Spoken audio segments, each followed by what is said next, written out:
Hola, mi nombre es Maritza Paredes, soy profesora de Sociología en el Departamento de Ciencias Sociales. Vengo trabajando temas de protestas, conflictos ambientales. El tema de las industrias extractivas ha sido central en mi trabajo y por la importancia que tiene para el país. Y espero que mi contribución en esta entrevista sea útil para seguir discutiendo el tema en la facultad, pero también fuera de ella.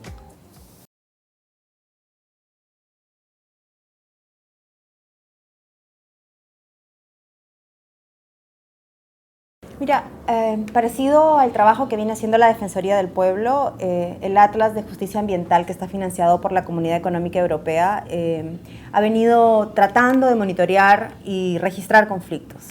Y claramente no es un problema solamente del Perú, es un problema que sucede en muchas partes, en las Américas fundamentalmente, y hay un registro como de 540 conflictos.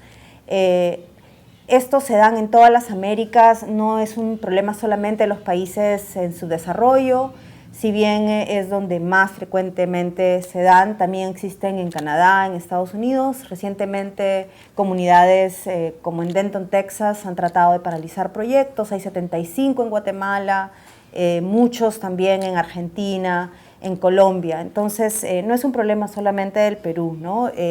Yo creo que en el Perú vivimos de espaldas a un debate internacional en el cual los desafíos de las industrias extractivas están cada vez más señalados, no solamente desafíos medioambientales, sino desafíos en los temas políticos y sociales que están relacionados a si el Estado tiene o no las instituciones para administrar estas industrias, ¿no? Es paradójico, pero más recursos no necesariamente son una bendición si no tienes las instituciones que transformen el dinero, los recursos financieros, la plata, en beneficios concretos para la gente, educación, salud, etcétera, ¿no? Entonces hay que preguntarnos más bien si tenemos las instituciones para administrar las industrias extractivas.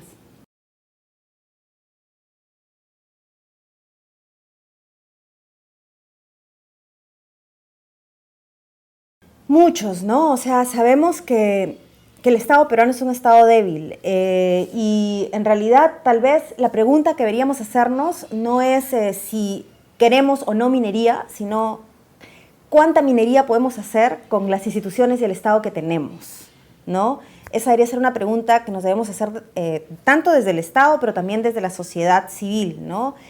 Así como se hace factibilidad financiera para los proyectos, tal vez se nos debería ocurrir algún proceso donde se haga una factibilidad institucional, ¿no?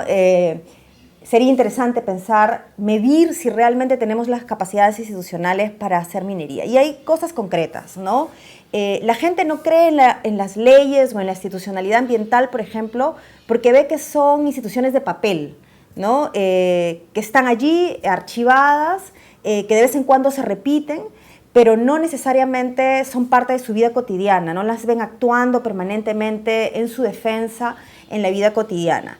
Y para poder sacar las instituciones del papel, para volverlas vivas, necesitamos organizaciones, hay que fortalecer las organizaciones. Y ahí yo creo que el Estado peruano está ofreciendo mensajes contradictorios. Si bien hoy día hay un nuevo sistema de evaluación de impacto ambiental, en el caso de minería, el EIA todavía está en manos del Ministerio de Energía y Minas, que a su vez es el ministerio que promueve la minería. Entonces la gente mira esto como contradictorio, como que hay un conflicto de interés entre quienes financian y entre quienes fomentan los proyectos extractivos y a su vez quienes los fiscalizan. Tenemos ahora la OEFA, pero durante todo el año el Estado ha venido dando mensajes contradictorios sobre ello, ¿no? Se han recortado atribuciones, se le está recortando financiamiento, ¿no? Y entonces hay un conjunto de elementos que llevan a la gente a desconfiar de estas instituciones, ¿no? Es como entrar a jugar un partido de fútbol con fortachones y árbitros que no tienen banderines o no tienen tarjetas, ¿no? Entonces, ¿quién quiere jugar ese partido? Obviamente es difícil. Entonces, creo que hay una necesidad de dejar de negar los problemas institucionales, dejar de pensar que solamente promesas, por ejemplo, la idea de la desalinizadora de agua, ¿no es cierto? Es como una promesa de la empresa, pero no hay un estudio de factibilidad, ¿no? Sabemos recientemente que lo respalde. Entonces, ¿por qué las personas tienen que confiar en un Estado que más bien lo han visto y lo ven en el día a día débil, ¿no?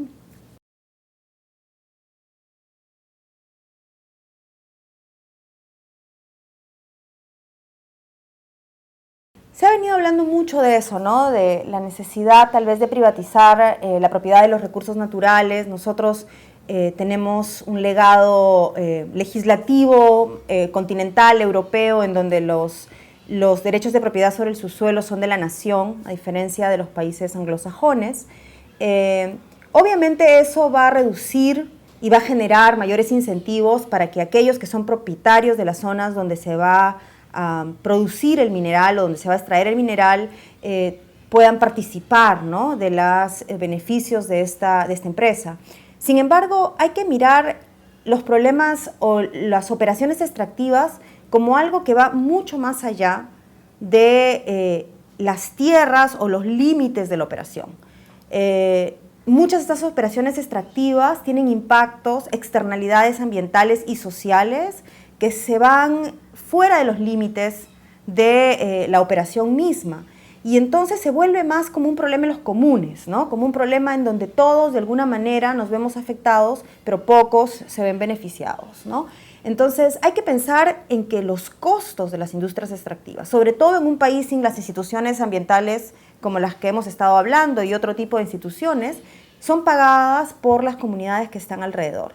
Todos nos beneficiamos de la minería y fundamentalmente los que estamos en ciudades. O sea, de alguna manera, tanto tú y yo estamos beneficiados por una economía que ha crecido sobre la base de la minería, pero ni tú y yo pagamos los costos de ella. Al contrario, los costos de esa minería están muy lejos de nosotros. Entonces, ¿cuánto estamos dispuestos a pagar los limeños, por ejemplo, por los costos que produce la minería en las zonas que están a su alrededor?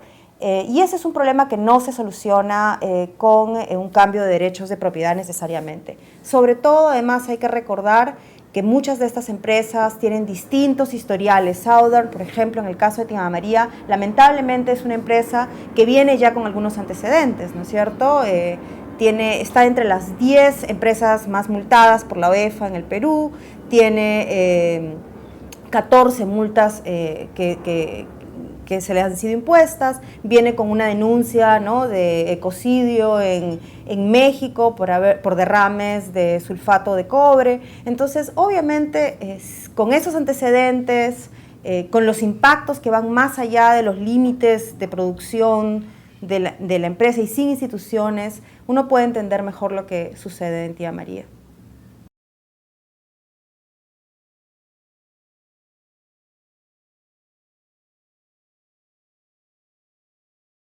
Es una pregunta importante porque hemos venido hablando mucho del Estado de Derecho. Obviamente todos los peruanos yo creo que apreciamos el Estado de Derecho.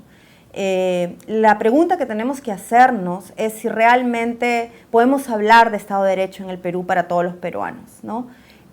Cuando vemos que la Policía Nacional, que se supone debería estar a la defensa, ¿no?, de todos los peruanos sin ningún tipo de discriminación, brinda servicios a las empresas, ¿no? Y recuerdo mucho la imagen esta de filosofía triple X, ¿no es cierto?, apoyando a Sauder. Obviamente para estas personas entonces el Estado de Derecho no es tan derecho, ¿no es cierto?, y tiene sus privilegiados. Igual cuando estamos hablando de que la empresa puede prometer, hacer promesas sobre mitigación ambiental o que no va a usar el agua y la va a desalinar, pero no se le exige factibilidad, mientras al resto de peruanos nos exigen un conjunto de certificaciones cada vez que queremos hacer algo en el Estado. Entonces, no estamos hablando de Estado de Derecho necesariamente. Entonces, tenemos que admitir que nuestro Estado de Derecho es un Estado débil y que con ese Estado de Derecho es difícil realmente poder dialogar. Lo otro es que yo veo mucha deslegitimación a la organización social de la población cuando es justamente esa organización la que se requiere para poder tocar los temas de fondo. O sea, no podemos solucionar los problemas de la institucionalidad ambiental, los problemas de la transformación del capital financiero que traen las empresas en capital humano, en educación, en salud, si no tenemos instituciones y organizaciones. Y para eso se requiere tejido social, se requiere organizaciones que puedan realmente hacer demandas. Y si más bien lo que se hace es destruirlas o condenarlas o deslegitimarlas, entonces no hay con quién dialogar. A mí me llama mucho la atención, por ejemplo, en el caso chileno, Codelco, que es la principal empresa propietaria del cobre, tiene una actitud diferente. Las empresas tienen una actitud diferente. Reconocen que hay problemas y han pedido tratar de solucionarlos trayendo ONGs que puedan realmente decirles cuáles son esos problemas en lugar de ocultarlos y tratar de resolverlos juntos. Cuando hay crisis de esta magnitud, no se pueden resolver las cosas con un poco de maquillaje, se requieren realmente reparación de daños. Y yo creo que hay un problema mucho más serio en el Perú, y es que hablar de las personas que protestan, como en el caso de Tía María, de antimineros terroristas, es más bien una manera de hacer terrorismo, es una manera de apología a la violencia. Porque los sociólogos sabemos que la violencia es muy distinta al conflicto. El conflicto nos ayuda a llamar la atención al Estado para poder negociar dentro del sistema, dentro de nuestras instituciones democráticas, nuevos resultados. Pero si tú niegas la identidad de otra persona, niegas sus demandas, niegas las razones que están detrás de su protesta y más bien polarizas la discusión tratando de deslegitimar, lo que estás haciendo es crear nuevamente en el Perú condiciones para frustración, condiciones para un tipo de discusión que no está dentro del sistema, sino más bien gente que empieza a frustrarse del sistema y que quiere salir de él. Entonces yo diría que todos aquellos que hablan de terrorista antiminero, más bien en lugar de estar tratando de acusar a violentistas o acusadores, están más bien haciendo de alguna manera apología de la violencia. Thank